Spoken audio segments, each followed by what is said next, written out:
Selanjutnya, supaya kegiatan kita ini berjalan dengan lancar, mari sama-sama kita bacakan doa terang hati. Kita mulai. Bismillahirrahmanirrahim. Rabbi shrah li sadri wa yassir li amri wahlul 'uqdatam min lisani yafqahu qawli. Selesai ya.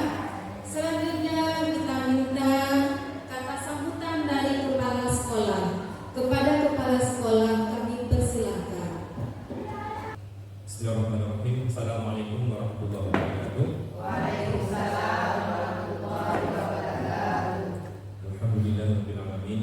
Wassalatu wassalamu ala asyrofil anbiya'i wal mursalin wa ala alihi ajma'in. Rabbi shrah li sadri wa yassir li amri wahlul 'uqdatam min lisani yafqahu qawli.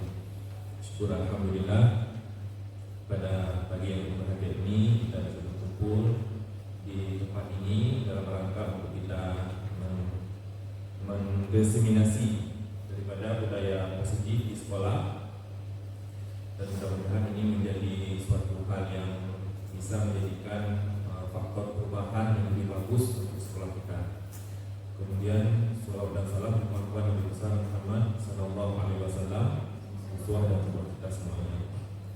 Yang kami hormati dan kami cintai guru kita semua di sini sebagai pendidik daripada anak-anak kita di sini, dan mudah-mudahan dengan keikhlasan kita dalam mendidik ini menjadi pahala bagi kita semuanya dan bisa melahirkan output, yaitu anak-anak didik yang berkualitas, yang memiliki kemampuan daya saing, dan yang paling penting adalah peserta didik yang berkarakter.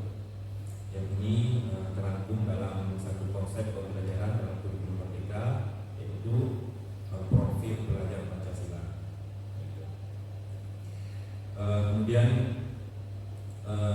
kami merasa bersyukur sekali ya telah bisa mengangkatkan 4 orang guru kita yang terpilih dan itu untuk menjadi guru penggerak, dan kita berdoa nanti mereka bisa menyelesaikan tahap demi tahap sampai nanti mendapatkan sertifikat sebagai seorang guru penggerak. Sebelumnya alhamdulillah sudah ada 1 orang daripada rekan kita, yaitu Ibu Syarifah Nadia, yang telah berhasil mendapatkan sertifikat tersebut. Dan mudah-mudahan nanti kawan-kawan rekan-rekan guru bisa nanti di tahap berikutnya kita mencoba untuk mengikuti seleksi nanti, dan kita harapkan idealnya semua guru yang ada di sini itu bisa menyandang predikat sebagai guru penggerak, karena guru penggerak ini program pemerintah yang luar biasa di dalam menciptakan dan memfungsikan guru ini sebagai katalisator perubahan terhadap paradigma pembelajaran di sekolah kita, yang intinya itu adalah pembelajaran yang berpusat pada murid, pembelajaran yang mempertimbangkan, menakar, mempertimbangkan dan melihat daripada kemampuan anak ya, dan berdasarkan minat bakat yang dimiliki oleh peserta didik. Ini yang perlu kita pahami, yang perlu kita perdalam pemahaman kita, sehingga nanti di dalam kita melaksanakan pembelajaran kita tidak lagi dengan paradigma lama ya, dengan mengukur kemampuan anak secara keseluruhan. Padahal di anak itu ada keunikan masing-masing ya. Terima kasih saya ucapkan kepada Bapak yang sudah memberikan kata sambutan. Selanjutnya kita lanjutkan acara diseminasi penyebaran pemahaman budaya positif. Perkenalkan, saya CGP Angkatan 10 akan memaparkan mengenai diseminasi budaya positif. Adapun latar belakang dari kegiatan kami, yang pertama, karena kita lihat krisis karakter yang sangat mengkhawatirkan, sehingga dianggap budaya positif Yang kedua, ini sebagai tagihan kepada CGP untuk mengimbaskan kepada rekan sejawat di sekolah ya. Lanjut, adapun tujuan dari kegiatan ini yang pertama supaya terbentuknya karakter profil pelajar Pancasila. Yang berikutnya menambah pengetahuan warga sekolah untuk menerapkan budaya positif. Yang berikutnya menumbuhkan motivasi intrinsik dalam diri siswa. Berikutnya membuat keyakinan kelas sebagai langkah awal terbentuknya budaya positif. Jadi sebelum saya lanjutkan budaya positif, saya tanya pendapat dulu ya sama ibu semuanya. Siapa yang mau memberikan ini contoh penerapan budaya positif yang sudah kita terapkan di sekolah? Iya, silakan. Budaya salam dengan budaya 5M. Iya, benar. Iya. Terima kasih saya ucapkan kepada Ibu Nur Hayati. Benar, selama ini kita sudah menerapkan budaya positif salam ya. Berikutnya mungkin satu orang lagi silakan tambahkan. Satu lagi budaya positif yang sudah kita terapkan. Iya, silakan.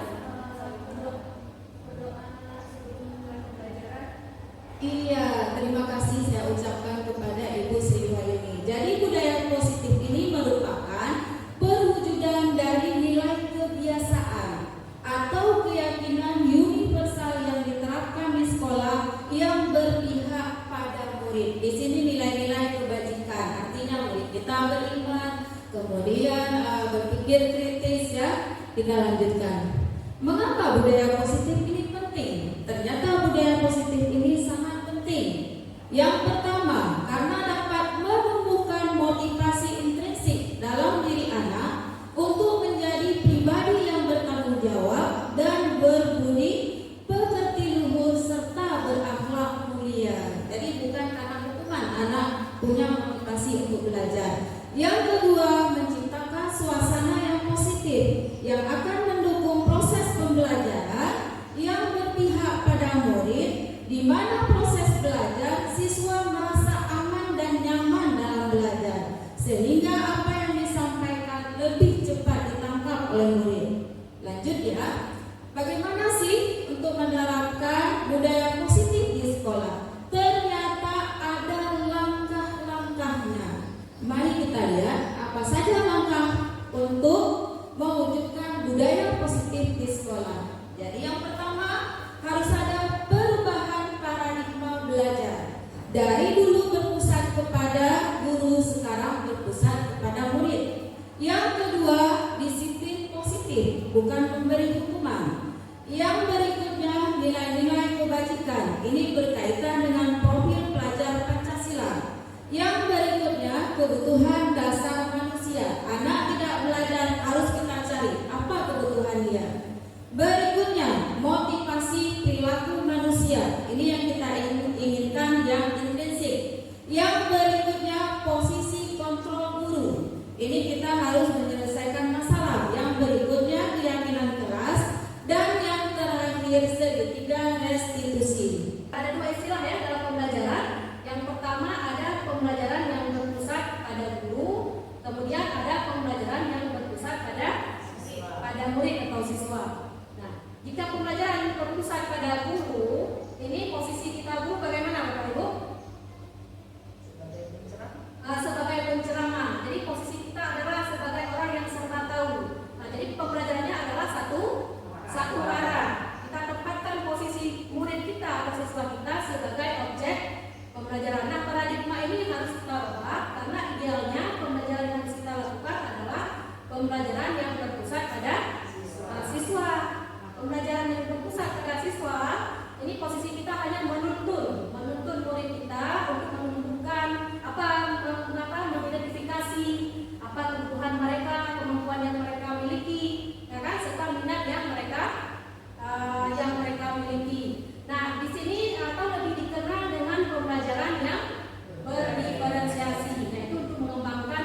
yang sering kita gaung-gaungkan ya setiap harinya, ini adalah profil pelajar Pancasila.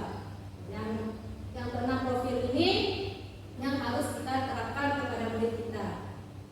Dan kemudian selanjutnya ini ada beberapa miskonsepsi tentang teori kontrol. Nah, ini ada beberapa ilusi, namanya miskonsepsi, ini perlu kita luruskan di sini. Nah, yang pertama ada ilusi guru mengontrol murid. Nah, kita beranggapan selama ini Bapak Ibu, kalau kita sebagai guru, kita bisa mengontrol murid kita. Kita bisa memaksakan kehendak kita kepada murid kita. Contohnya misalnya Ibu, ketika kita mendapatkan seorang siswa berperilaku buruk, lantas kita berupaya menyampaikan kepada siswa tersebut agar dia berubah menjadi lebih baik. Lantas apakah kita bisa mengontrol murid? Belum tentu ya Bapak Ibu, ini sebenarnya hanyalah miskonsepsi atau ilusi belaka. Kita tidak bisa mengontrol murid, tapi yang bisa kita lakukan adalah menumbuhkan motivasi lagi dalam dirinya untuk benar-benar dia mau berubah.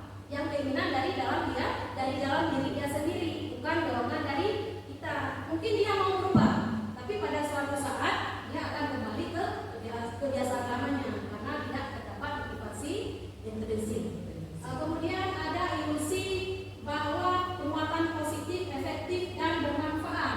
Penguatan positif di sini yang dimaksudkan adalah rayuan, bujukan. Kita membujuk siswa kita, merayu dengan kata-kata yang bagus, yang baik, agar mereka mau melakukan sesuatu yang kita inginkan atau yang kita perintahkan. Nah, terkadang mereka memang mau melakukannya. Apakah ini juga termasuk kita bisa mengontrol mereka? Juga belum tentu. Bisa saja mereka melakukan hanya untuk menyenangkan atau terpaksa ya, menyenangkan hati gurunya. Jadi balik lagi ke motivasi dari dalam diri dia sendiri. Kemudian ada ilusi bahwa kritik dan membuat rasa bersalah mampu menguatkan karakter. Nah, ketika kita membuat siswa kita merasa bersalah, mengkritik, lantas dia berubah sesuai yang kita inginkan, lantas apakah kita juga yang tak bisa mengontrol? Juga belum tentu. Karena terkadang dia takut melakukan sesuatu karena takut merasa tidak nyaman akan mendapat hukuman dari guru, maka dia berubah sesuai dengan yang kita inginkan. Di sini juga belum munculnya dorongan dari dalam diri dia sendiri. Dan yang terakhir, ilusi bahwa orang dewasa ini berhak memaksa. Nah, ibu kita guru ini orang dewasa kan? Tentu ya, kita ini adalah orang dewasa. Kita lebih dewasa dari guru kita. Selama ini kita juga beranggapan bahwa kita sebagai orang dewasa akan selalu benar. Jadi kehendak kita bisa kita paksakan kepada orang lain, terutama di sekolah kita kepada murid kita. Sebenarnya ini juga tidak boleh, karena sejatinya tidak bisa seseorang itu merubah orang lain. Yang bisa mengontrol orang lain adalah diri dia sendiri. Atau dengan kata lain, yang bisa merubah diri kita adalah diri kita sendiri, bukan orang lain. Nah, di sini berikutnya inilah paradigma yang perlu kita ubah dari stimulus respon ke pendekatan teori kontrol. Ini ada beberapa stimulus respon. Ini yang pertama kita lihat, kita mencoba mengubah agar orang lain berpandangan sama dengan kita. Sulit nggak Bapak Ibu kita mengubah orang lain? Sulit, sangat sulit mengubah orang lain agar memiliki pandangan sama seperti kita. Jadi yang seharusnya kita lakukan adalah sesuai dengan teori kontrol. Kita berusaha memahami pandangan orang lain tentang dunia. Jadi setiap orang itu mempunyai pandangan yang berbeda tentang kehidupan, tentang dunia. Ya, semua orang itu memiliki pandangan yang berbeda. Kemudian yang kedua, perilaku buruk dilihat sebagai suatu kesalahan. Nah, ketika kita mendapati perilaku buruk dari peserta didik kita atau siswa kita, jangan langsung kita cap bahwa ini adalah sebuah kesalahan. Tapi yang harus kita lakukan adalah semua perilaku itu, paradigma ini harus kita tanamkan dari diri kita, bahwa semua perilaku ini memiliki tujuan. Mungkin setiap perilaku ya, baik buruk atau baik itu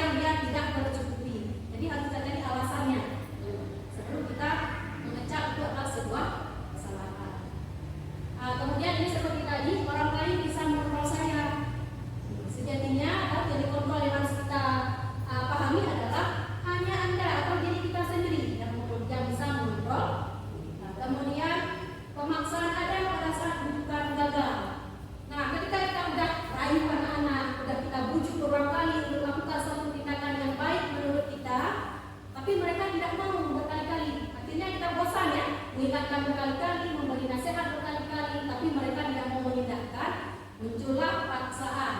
Nah, ini biasa kita lakukan ya. Nah, ini kalau kamu nggak buat ini sanksinya. Nah, ini muncullah suatu paksaan agar mereka mau melakukan setiap apa yang kita perintahkan. Nah, yang seharusnya kita lakukan gimana? Dengan berkolaborasi dan konsensus ya, dapat menciptakan pilihan-pilihan baru. Kolaborasi di sini artinya kita berkomunikasi yang baik dengan murid, mencari apa latar belakang yang melakukan perilaku buruk, dan konsensus kita membuat kesepakatan dengan mereka. Harus ada dua arah, dari murid dan juga guru. Jika kamu melakukan ini, apa yang harus kita lakukan? Dia harus bertanggung jawab terhadap segala perilaku yang dia lakukan dan berusaha mencari solusinya secara bersama-sama. Kemudian yang terakhir ada model berpikir menang kalah. Nah, ini yang sering kita lakukan. Yang sering kita lakukan di sekolah kita ini, saya juga termasuk dulu sebelum ikut guru penggerak ini. Jadi model berpikir kita, kita ini sebagai guru, bahwa kita ini, kita menang. Jika anak-anak berbuat salah, mereka harus kalah menuruti apa yang kita mau, ya, apa yang kita perintahkan. Sebenarnya ini menciptakan identitas yang gagal bagi anak-anak. Mereka akan terekam di memorinya, melekat ya dalam dirinya bahwa ini perilaku mereka ini buruk, dan mereka akan menganggap itu adalah hal yang tidak baik. Nah, jadi sebenarnya yang harus kita lakukan bagaimana? Model berpikir menang-menang. Gak ada yang kalah, gak ada yang menang di sini. Guru pemenangnya, murid juga pemenangnya. Sama-sama di sini kita mencari solusi, mencari penyelesaian masalah. Jadi siswa kita merasa aman ya, gak merasa tersisih dengan ketika dia melakukan suatu perilaku. Tetap kita harus menganggap bahwa murid kita ini melakukan sesuatu, memiliki tujuan tertentu, dan bersama-sama mencari solusi yang baik untuk menyelesaikan masalah. Sekarang kita lanjutkan dengan disiplin positif. Yang pertama kita lihat dulu, apa sih disiplin positif? Ya, mari kita lihat. Kalau saya katakan disiplin, apa yang terpikir di pikiran kita ini? Kalau mendengar kata disiplin, iya, silakan Bu Ita. Iya, terima kasih kepada Bu Ita. Berikutnya, Tepat waktu. iya, benar ya. Terima kasih juga kepada Ibu Kamina, Ibu Ros ya. Iya, baik.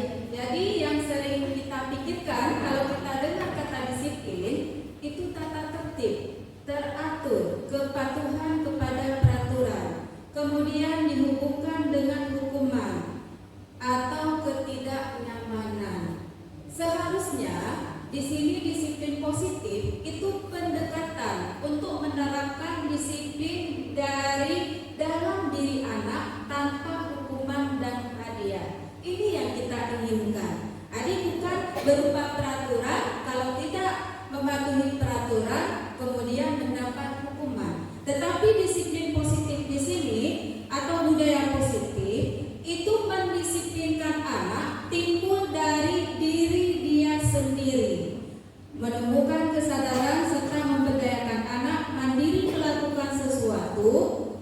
Selain itu, disiplin positif murid diajarkan untuk belajar dari kesalahan mereka dan tumbuh menjadi orang dewasa yang bertanggung jawab dan berempati. Disiplin positif juga mengajar anak bertanggung jawab, tertib, serta rasa hormat dalam berinteraksi dengan lingkungan. Ini yang kita inginkan. Jadi anak melakukan kebajikan itu karena dari dalam diri dia sendiri, bukan karena diberi hukuman atau takut kepada hukuman atau karena ingin mendapat penghargaan. Kita guru semua juga harus ikhlas kembali karena tanggung jawab, bukan mengharap kain sarung dari kepala sekolah. Siapa yang datang cepat dapat kain sarungnya, ini yang diharapkan. Lanjut ya. Iya. Bapak pendidikan kita Ki Hajar Dewantara. Ingat ya, waktu SD dulu ya, belajar di PS. Pasti teringat Bapak pendidikan kita, yaitu Ki Hajar Dewantara. Dia menyatakan bahwa di mana ada kemerdekaan, disitulah harus ada disiplin yang kuat. Berarti siapa yang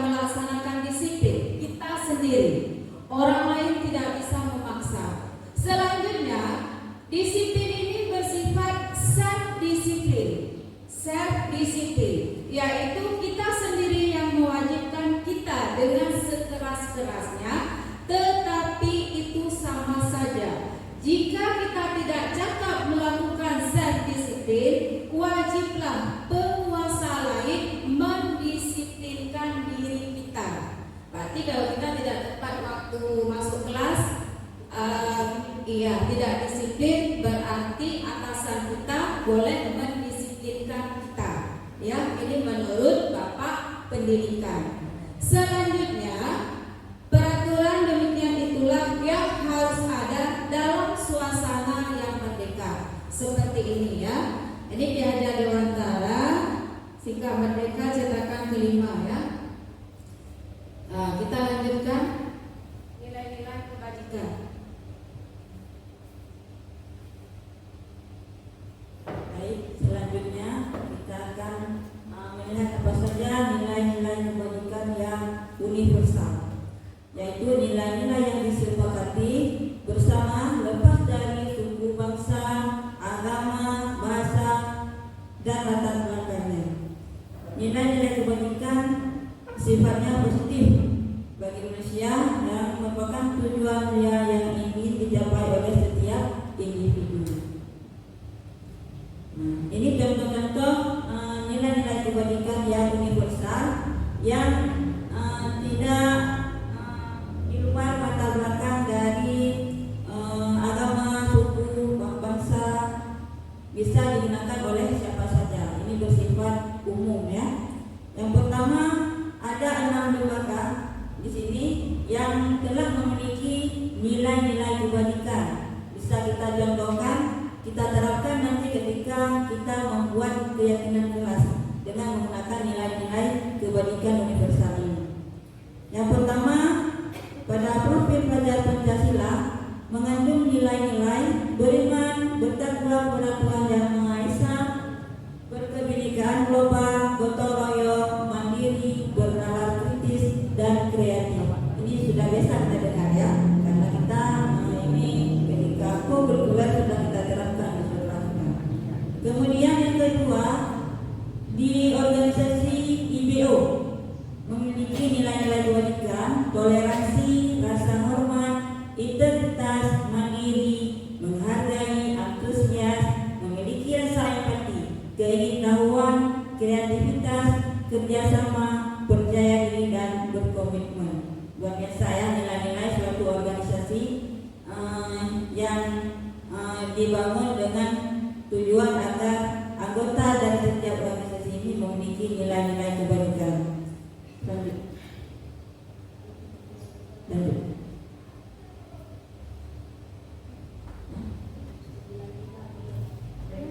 Kebutuhan, kita lanjut mengenai kebutuhan dasar manusia yang akan disampaikan oleh rekan.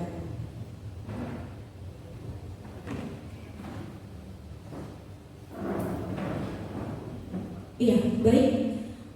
Selanjutnya konsep kebajikan, ya, dari disiplin positif atau budaya positif, yaitu kebutuhan dasar manusia.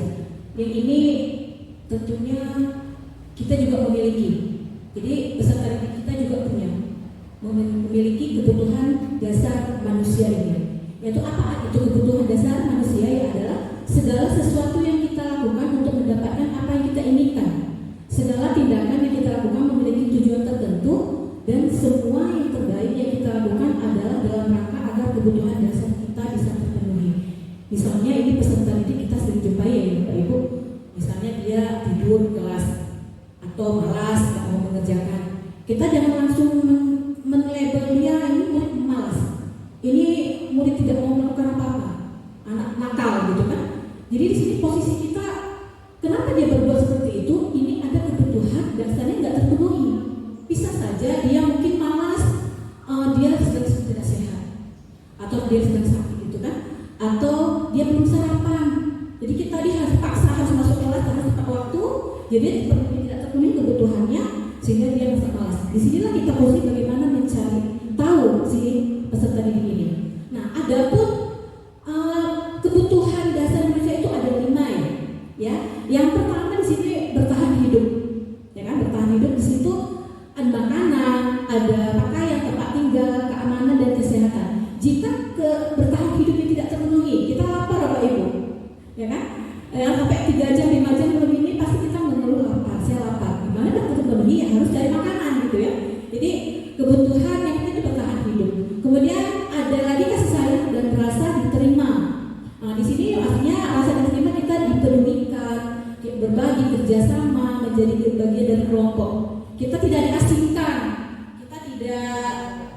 dicuekin gitu ya. Jadi kita ada butuh diperhatikan. Sama peserta didik kita mungkin dia mau cari perhatian dengan gurunya.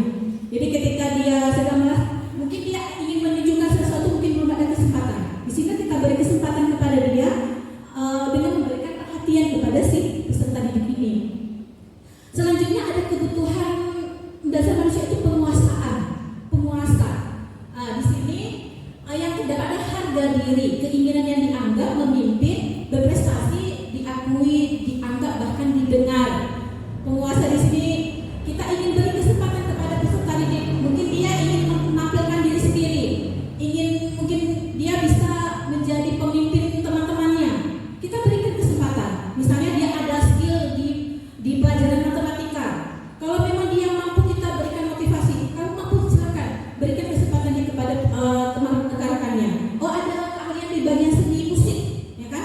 Dia mampu, silakan diberikan kepada teman-temannya. Jadi dia di sini adalah dia pemimpin kepada rekan-rekannya, ya.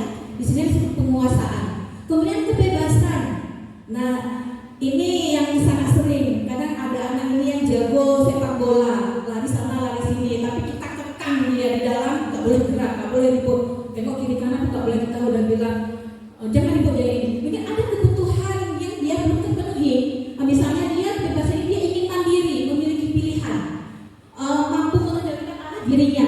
Di sini bagaimana strategi kita menciptakan bagaimana si anak ini kebebasan yang mungkin negatif, bagaimana kita arahkan dia menjadi kebebasan yang positif.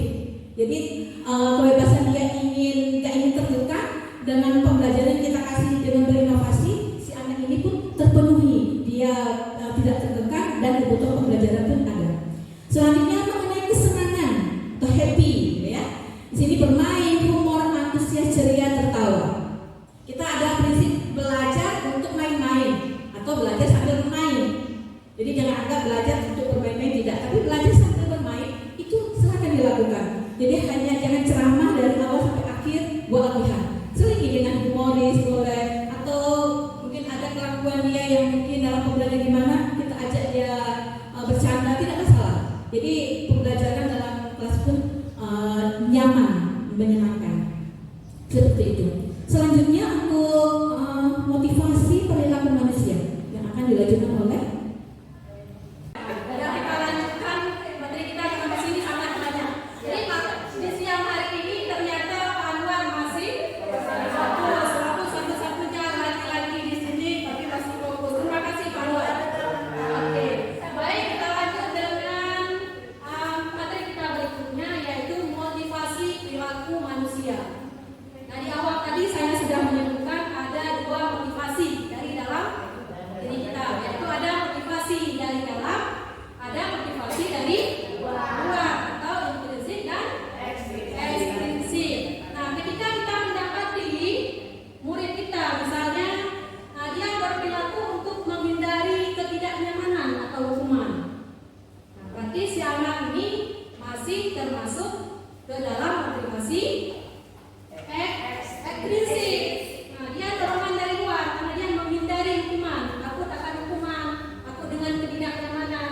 Ini masih termasuk motivasi ekstrinsik. Kemudian ketika seorang anak berperilaku baik hanya karena ingin mendapatkan imbalan atau penghargaan dari kita guru, nah ini juga masih tergolong motivasi ekstrinsik. Nah, kadang-kadang kita sebagai guru ketika kita udah jenuh dengan murid kita, ya kita suruh ini nggak mau, kita suruh mengerjakan tugas nggak mau, ketika pembelajaran di kelas, maka muncullah ide dari kita. Nah, ini kita kasih misalnya yang membuat tugas yang cepat, kita kasih bintang 5, atau kita kasih permen, ya. Nah, apakah ini baik atau tidak baik, Bapak Ibu? Ini kalau berlangsung secara lama atau terus-menerus, maka motivasi ini tidak akan baik. Karena anak-anak berperilaku hanya karena ada ingin sesuatu, Bapak Ibu. Nah, dia tidak akan berbuat sesuatu jika kita tidak memberikan imbalan atau penghargaan. Malah ini di kami di CGP Angkatan 10 ini di LMS ada sebuah kata-kata ini sangat berkesan bagi saya.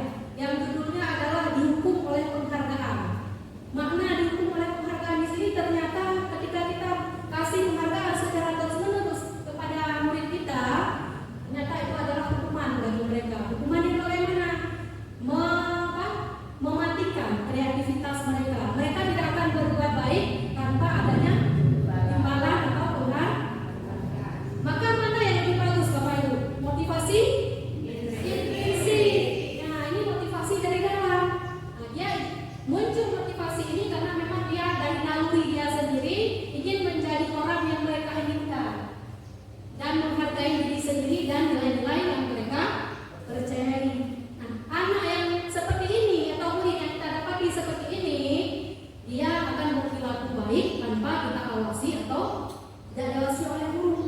Maka inilah yang perlu kita munculkan, karena tujuan dari budaya positif ini adalah memunculkan atau menumbuhkan motivasi intrinsik dari diri murid dan juga kita guru ya. Nah, semuanya harus terasa dari dalam diri kita sendiri. Nah, next. Nah, ini berkaitan juga dengan motivasi perilaku manusia. Di sini ada 3 istilah. Ada hukuman, konsekuensi, dan restitusi. Kalau hukuman dan konsekuensi ini nggak asing lagi bagi kita ya Bapak Ibu, sering kita dengarkan. Nah, ternyata saya juga demikian sama dengan Bapak Ibu. Sebelum ikut guru penggerak ini, saya hanya memahami tentang hukuman dan konsekuensi. Ternyata ada satu lagi yang namanya restitusi. Nah, apa perbedaan ketiganya? Nah, ini pada hukuman dulu. Hukuman ini sifatnya tidak berencana atau tiba-tiba. Kemudian mungkin tidak tahu apa yang akan terjadi. Contoh, ketika kita di sekolah misalnya, ya, ketika ada anak-anak yang telat, kita masuk sekolah jam 8.30. Ada anak-anak yang ke sekolah 7.30, ada kita masuk jam 7.30. Ya, ketika ada anak-anak yang datang ke sekolah terlambat 15 menit, kita ini sebagai piket, ya, kita kan sebagai piket ya, yang menangani anak-anak yang terlambat, anak-anak yang bersalah di sini, kita kasih hukuman pada mereka. Ini yang telat 15 menit, misalnya kita suruh kutip sampah. Ini kan tidak terencana.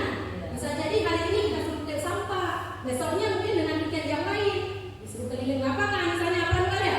Karena sebagai berolahraga, misalnya di Panua, tapi bukan Panua ya. Nah, di sekolah kita tidak ada yang sifatnya demikian. Jadi ini adalah sifatnya secara tiba-tiba, tidak terencana, dan murid tidak tahu apa yang akan dia terima. Nah, dan hukuman ini bisa berupa hukuman fisik atau psikis. Fisik seperti tadi, suruh keliling lapangan. Kalau psikis ini yang lebih bahaya lagi. Yang psikis ini berhubungan dengan mental anak-anak.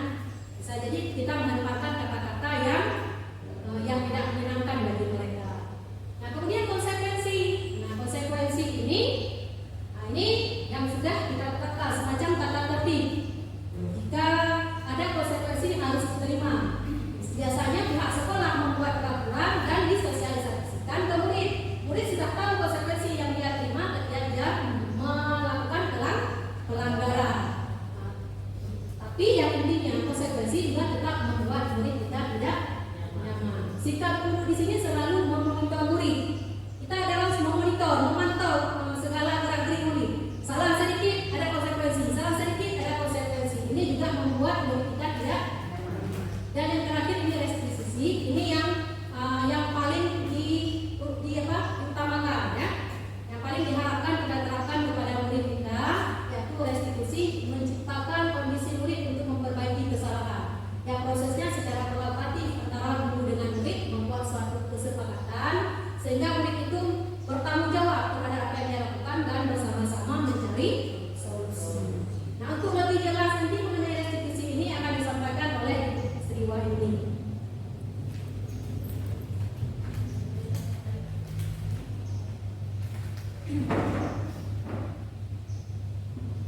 Sekarang kita lanjutkan 5 posisi kontrol yang harus dimiliki oleh seorang guru. Nah, sebelum kita lanjutkan semuanya tolong berdiri dulu. Kita sudah lama tadi duduk ya. Nanti ketika saya katakan kepala, pundak, lutut kaki ya. Ya, kita mulai ya. Mari kita mulai.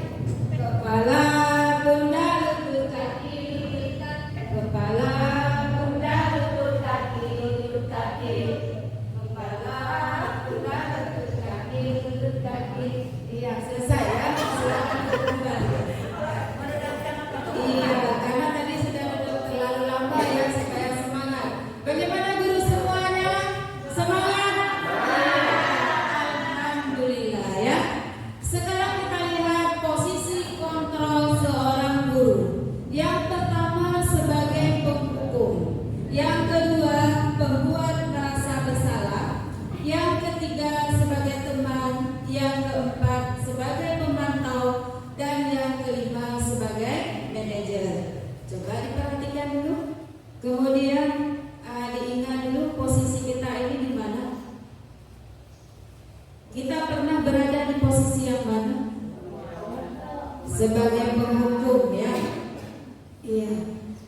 Tetapi di sini yang diharapkan kita sebagai manajer. Kalau penghukum berarti kita memarahi siswa, menghardik siswa. Kalau kita dimarahin sama kepala sekolah kalau kita buat salah, apa yang terasa di diri kita sendiri? Iya, dendam pasti kan? Sama juga seperti yang dialami oleh murid kita. Kalau kita menghardik dia, kemudian kita memarahi dia, pasti dia membekas sampai dia dewasa. Selanjutnya ada yang merasa bersalah. Mari kita lihat, ya. Ini ada kasusnya sama, hanya penanganannya yang berbeda. Mari kita lihat. Jadi kalau di sini posisi kita sebagai penghukum, maka kalimat yang keluar, perhatikan, ya. Yang pertama, hormat pada bendera selama 1 jam. Ini posisi kita, ini kalimat yang kita berikan kepada siswa. Berarti posisi guru di sini sebagai apa? Iya, benar. Kita memarahi siswa, kita menghukum siswa. Kalau siswa tidak memakai atribut pada saat upacara, kita suruh hormat bendera selama 1 jam. Ada menyelesaikan masalah? Tidak. Hanya menerima hukuman kepada siswa, tetapi tidak menyelesaikan masalah. Lanjut ke kalimat berikutnya, masih kasus yang sama. Kita perhatikan kalimat berikutnya. Berapa kali ibu bapak harus memberitahu kamu?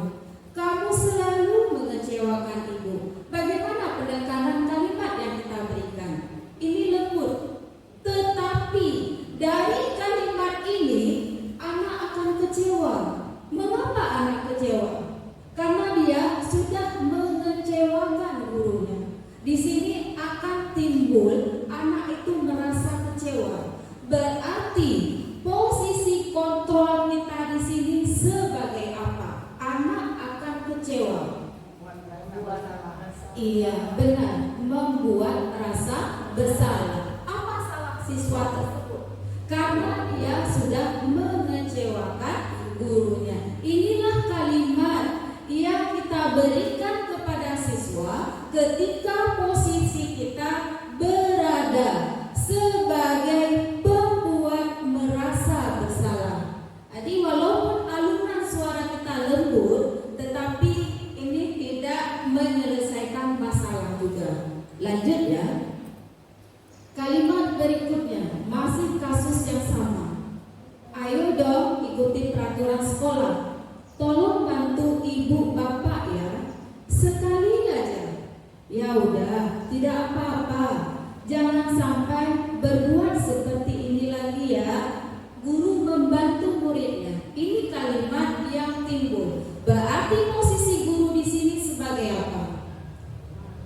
Sebagai teman. Iya, benar. Kita membantu murid. Apa yang terjadi kepada murid ketika guru membantu murid?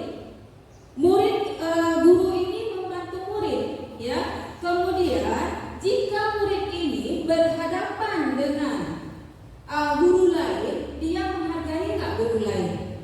Tidak, karena dia hanya menghargai guru yang membantu dia. Tidak juga menyelesaikan masalah. Lanjut ke kalimat berikutnya, masih kasus yang sama. Kamu sudah melanggar peraturan sekolah. Kamu tahu konsekuensinya. Setelah upacara selesai, beli atributnya ke koperasi. Jangan ulangi lagi. Ini kalimat yang diberikan oleh guru. Berarti posisi kontrol guru di sini sebagai apa? Iya, benar. Pemantau. Jadi ada aturan yang sudah dibuat sebelumnya tanpa kesepakatan dengan murid, ya. Jadi kalau si anak berbuat salah, maka kita memperhatikan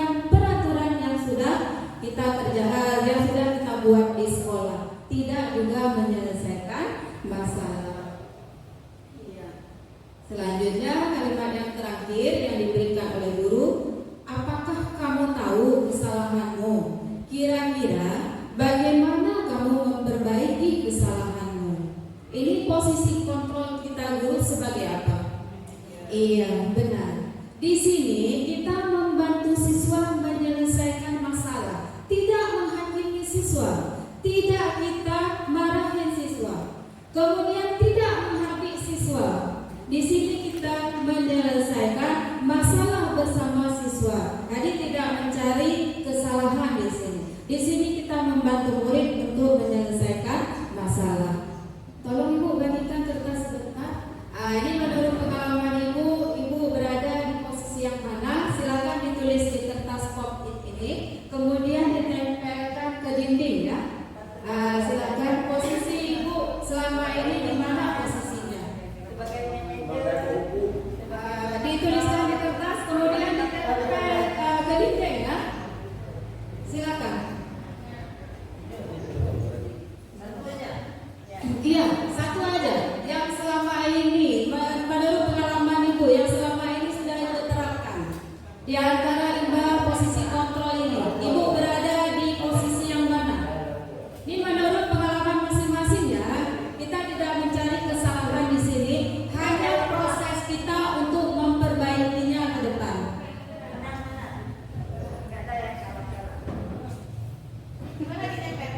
Di dinding, di sebelah sini, silakan.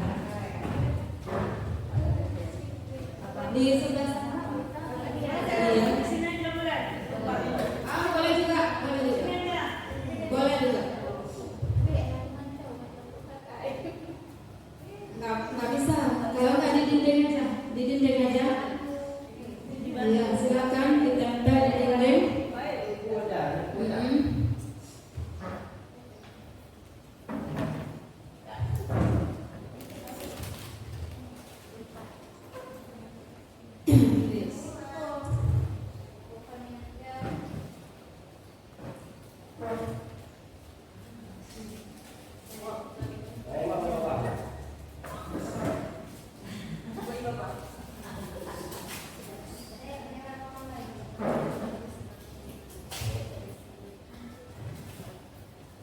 Iya, mari kita lihat ya jawabannya. Ini posisinya ada sebagai teman penghukum. Ya, ada yang sebagai teman, kemudian sebagai pengontrol, sebagai pemantau ya. Selanjutnya sebagai apa? Teman ya. Sebagai pemantau. Iya. Tetapi di sini yang kita inginkan ini posisi kita sebagai pengontrol. Tidak apa, kita dalam proses, tetapi dalam proses ini nanti kita harapkan kita berada di posisi manajer ya, dapat menyelesaikan masalah siswa. Kita yang membantu ya. Ini dalam proses kita memang proses ini butuh waktu, tapi kita selalu berusaha supaya posisi kita sebagai manajer ya, supaya nanti timbul motivasi intrinsik dari diri murid ya. Kita lanjut ya. Ini perhatikan posisi kontrol. Apakah kamu telah mengecewakan saya? Siapa bisa memberi jawaban? Iya, silakan Ibu. Iya, mari kita lihat ya, benar apa tidak jawabannya? Sebagai iya, pembuat merasa bersalah. Iya. Ya. Lanjut. Kita lanjut. Iya, posisi kontrol. Apakah kamu itu selalu melakukan kesalahan? Siapa bisa memberi jawaban? Ya, Bu Ros. Pemantau. Mari kita lihat. Iya. Ya. Lanjut ya. Lanjut yang berikutnya. Posisi kontrol yang mana?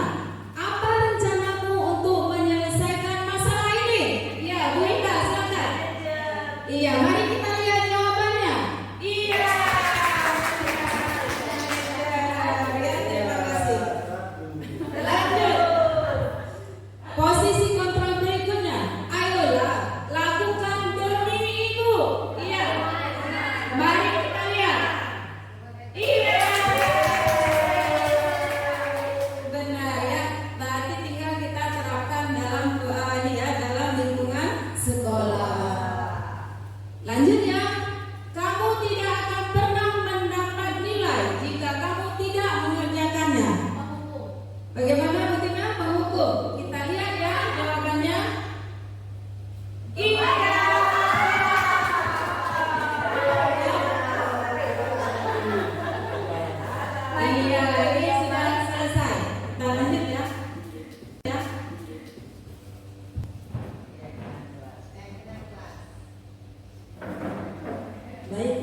menstabilkan mengenai keyakinan kelas.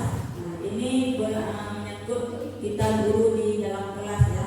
Bagaimana menciptakan rasa aman, nyaman dan menyenangkan di kelas selama proses pembelajaran. Mengapa keyakinan kelas?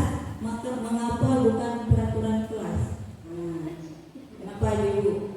Kita lihat ya, ada beberapa peraturan di sini. Ini bukan hanya di sekolah, bisa juga peraturan ini di luar sekolah ya. Kita ambil contohnya saja. Kembalikan barang ke tempatnya. Tanggung jawab ya. Kemudian kembalikan barang ke tempatnya ini nilai kebajikan yang dituju adalah tanggung jawab ya. Kemudian dilarang mengganggu orang lain. Nilai kebajikannya apa? Menghargai dan menghormati orang lain ya betul. Kemudian hadir di sekolah 15 menit sebelum pembelajaran dimulai. Disiplin. Ya, disiplin. Kemudian dilarang melakukan kekerasan. Apa nilai kebajikannya?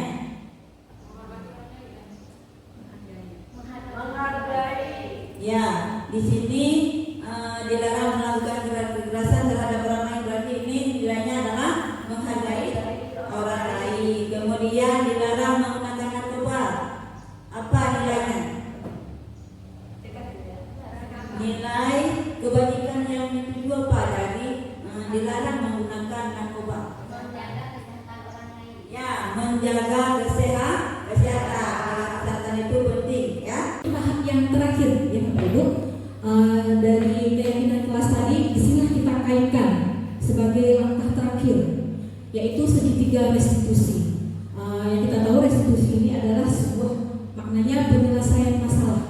Kita bagaimana menyelesaikan sebuah strategi masalah itu tanpa menggunakan fisik dan lain sebagainya, yaitu dengan menggunakan segitiga restitusi. Apa tujuannya? Yaitu segitiga restitusi ini suatu proses yang dilakukan oleh guru untuk menghasilkan murid mandiri dan bertanggung jawab. Ada tiga yang bisa kita lakukan ya untuk menyelesaikan sebuah kesalahan yang dilakukan oleh peserta didik kita. Yang pertama, kita bisa lakukan itu menstabilkan identitas. Ya. Kemudian yang kedua, validasi tindakan yang salah, dan yang ketiga menanyakan keyakinan kelas. Ya.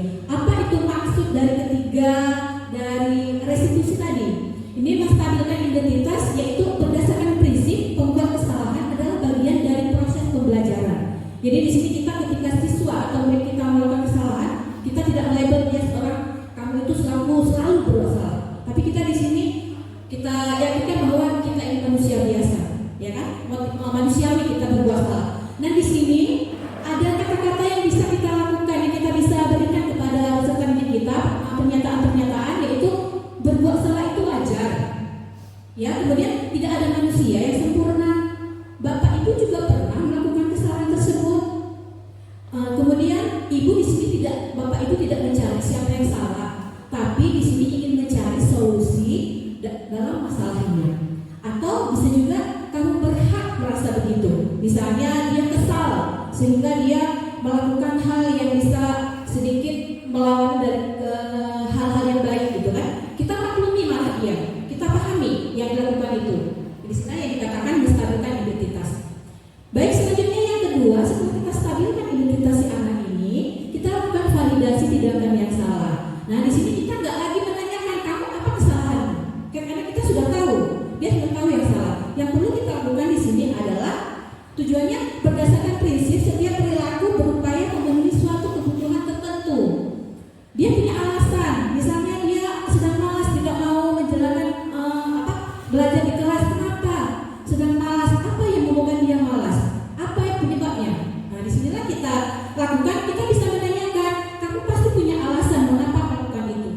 Kamu malas pasti ada alasannya. Kemudian padahal kamu bisa melakukan lebih daripada itu. Artinya mungkin dia sedang bertengkar dengan temannya, mungkin membentak temannya. Kita di sini menghargai yang dilakukan. Jadi kita bilang kamu bersyukur tidak melakukan hal yang buruk atau memukulnya dan melakukan hal yang lebih buruk lagi. Kemudian kita patut bangga. Kamu bangga apa yang kamu lakukan, artinya kamu melindungi apa yang kamu miliki. Mungkin dia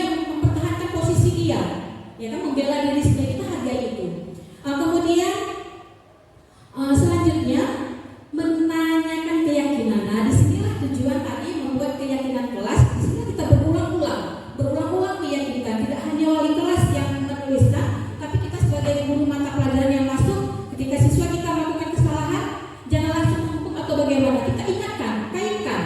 Nah, di sini tujuannya adalah berdasarkan teori kontrol, pada dasarnya kita termotivasi secara intrinsik.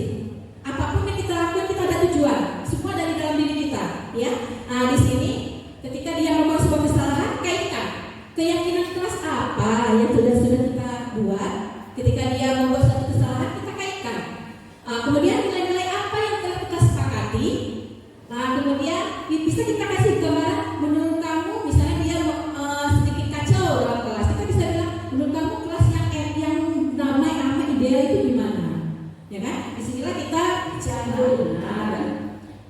Baik. Nah, di sini ada kami dari rekan CGP sudah menyiapkan ya video kasus. Bisa. Kenapa kamu kesal? Oh, seperti itu. Wajar sih kalau kamu kesal. Jika ibu berada di posisi kamu, ibu pasti mengalami perasaan yang sama. Oke, lalu apa yang kamu lakukan terhadap teman tersebut?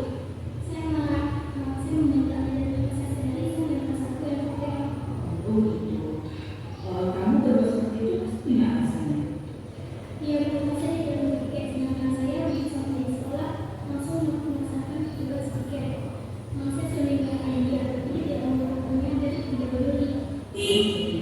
Wajar sih kalau kamu marah dan kesal karena ada teman yang tidak mau bertanggung jawab atas kesenangan tiket.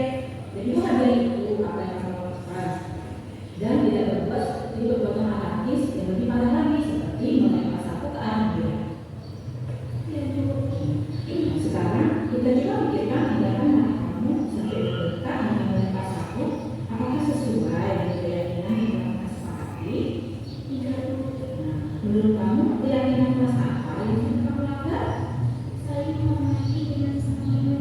Ya, kita saling menghormati itu antar teman penting. Menurut kamu penting nggak? Menurut kamu? Nah, jika itu penting, keyakinan apa yang kamu lakukan pada saat kita? Bersedia nggak memperbaiki masalah ini? Nah, apa yang akan kamu lakukan supaya masalah ini bisa memperbaiki?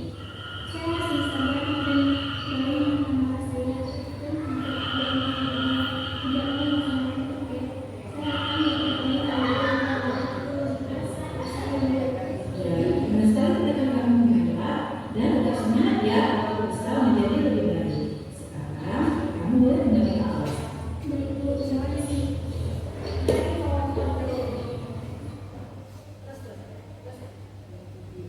Assalamualaikum warahmatullahi wabarakatuh.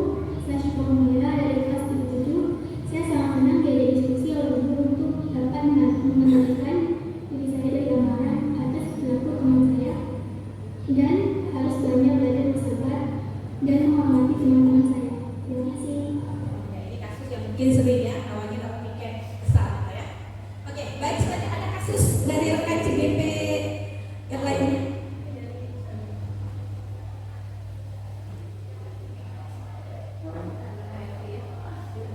Baik, tadi kasus mengenai si Faiz menendang gelarnya. Jangan lupa gambarkan ya. Wajar ya, karena ini menyangkut orang tua. Baik Bapak Ibu, karena cara penyelesaian kita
tidak bisa sekejap kita berubah, perlu proses, tapi kita selalu berusaha untuk berada di posisi kontrol sebagai manajer karena menyelesaikan masalah murid supaya timbul motivasi intrinsik.